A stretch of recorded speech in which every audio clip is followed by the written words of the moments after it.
Tradcast Express.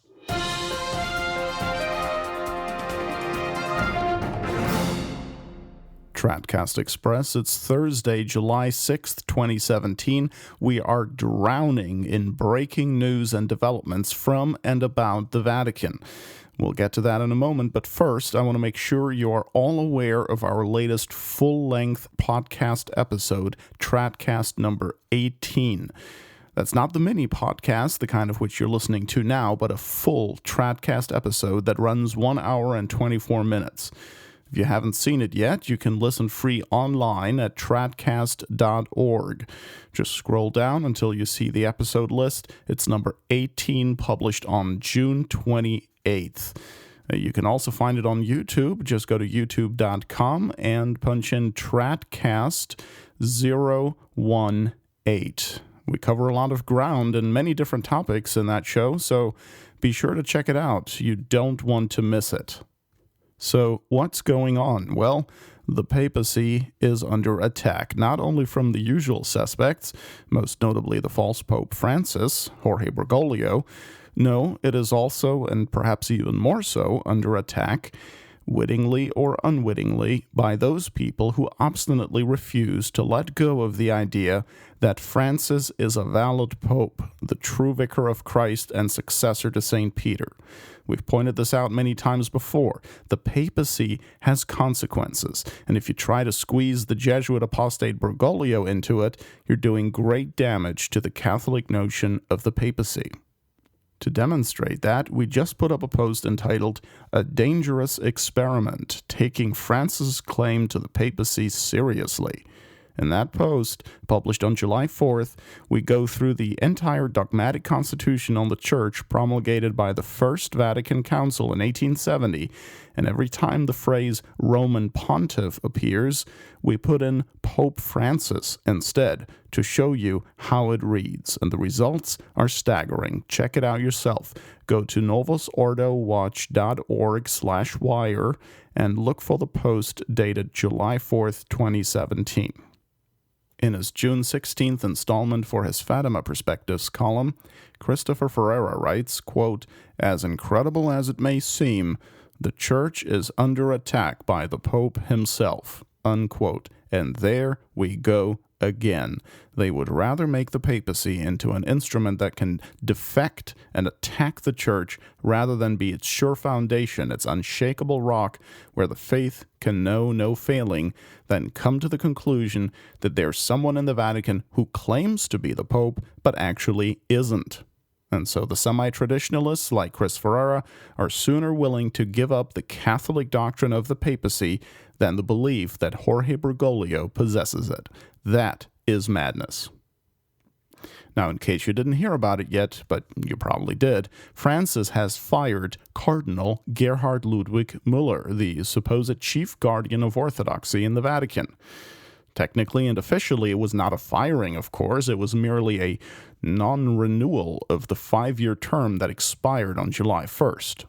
But anyone who's been paying attention knows that this was simply Francis waiting for an opportune moment to finally get rid of Müller, who, although a heretic himself, does oppose adultery, which Francis is trying to promote.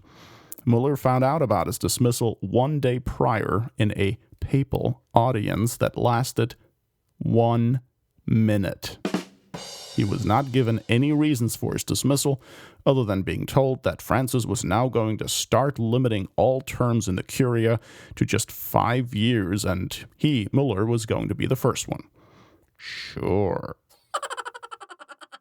Now, although Müller didn't know he was going to be fired and certainly didn't expect it, he made what could be called an effective farewell gift to the Society of St. Pius X, and that is a huge story, although almost no one has picked up on it yet. On June 27th, just a few days ago and less than 72 hours before he was told of his dismissal, Müller sent a letter to the Society of St. Pius X headquarters in Menzingen, Switzerland, informing them that the Congregation for the Doctrine of the Faith had some new requirements for them if they want to be in full communion with the Vatican and be regularized. Those new requirements are: number 1, each member of the Society of St. Pius X must adhere to the new formula of the Profession of Faith published by John Paul II in 1998. The 1962 version of John XXIII will no longer be good enough. Number 2, the new doctrinal declaration they need to sign must include an explicit statement from the signatories in which they declare their acceptance of the teachings of the Second Vatican Council and those of the post-conciliar period, rendering those teachings the degree of adherence that is due to them. And number 3, last but not least, each member of the SSPX must recognize not only the validity of the new Mass, the Novus Ordo Missae, but also its lawfulness. Now you might say, oh, but what does it matter since Müller is no longer part of the Congregation for the Doctrine of the Faith now? Well, here is why it matters. Müller made sure, just before his dismissal, that Francis would approve these new requirements, and that's exactly what happened. In other words, Francis is the one imposing these new conditions. And with that, the SSPX Vatican reconciliation is dead in the water, because obviously they cannot fulfill these new conditions without totally betraying everything they've ever stood for. At that point, they would just be the Fraternity of St. Peter 2.0.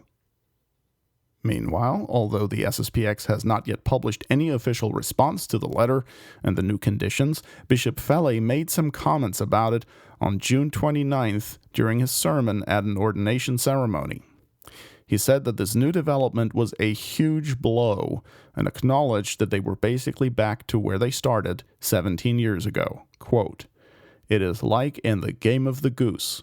We were almost at the end, and then we landed on the go-back-to-start square. Everything has fallen to the ground. It is necessary to begin again from square one." Unquote. Yes, Bishop Felle, you are correct. It is like in the game of the goose. The question is, why are you even playing? Tradcast Express is a production of Novus Ordo Watch. Check us out at tradcast.org. And if you like what we're doing, please consider making a tax-deductible contribution at novusordowatch.org/donate.